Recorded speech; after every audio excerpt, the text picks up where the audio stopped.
ഇന്ന് നമ്മൾ ഉണ്ടാക്കുന്നത് ചെറുപയർ പരിപ്പ് പായസമാണ്.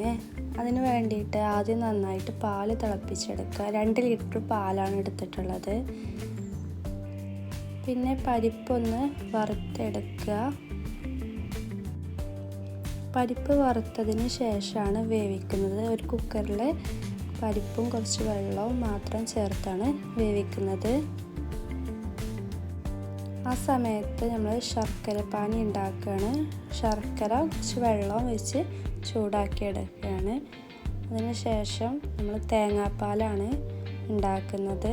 തേങ്ങാപ്പാൽ 1-ാം പാലും 2-ാം പാലും വേണം.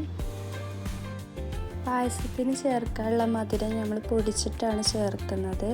പഞ്ചസാരയും ഏലക്കയും ഒരുമിച്ചാണ് പൊടിക്കുന്നത്. നമ്മുടെ തേങ്ങാപ്പാൽ റെഡി ആയിട്ടുണ്ട്. 1-ാം പാലും 2-ാം പാലും.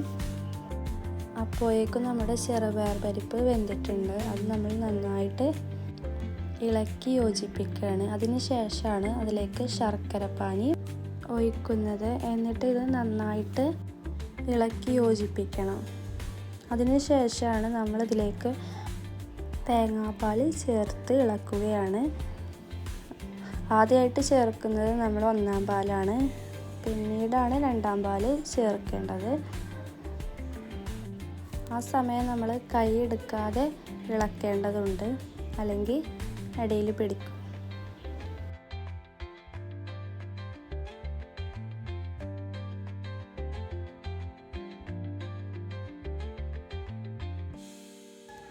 പിന്നെ ഒരു പാത്രത്തിൽ കുറച്ച് നെയ്യ് ഒഴിച്ചിട്ട് നമ്മളുടെ തേങ്ങ അതിലിട്ട് നമ്മൾ നന്നായിട്ട് ഒരു ബ്രൗൺ കളർ ആവുന്ന വരെ റോസ്റ്റ് ചെയ്യണം.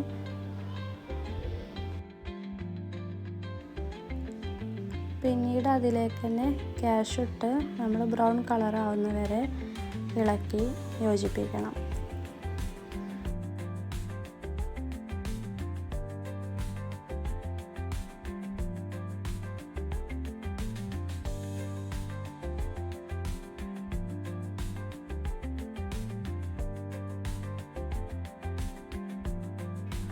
പിന്നീട് തയ്യാറായ പായസത്തിലേക്ക് നമ്മുടെ കാഷ്യൂ ചേർത്ത് നമുക്ക് സെർവ് ചെയ്യാവുന്നതാണ്.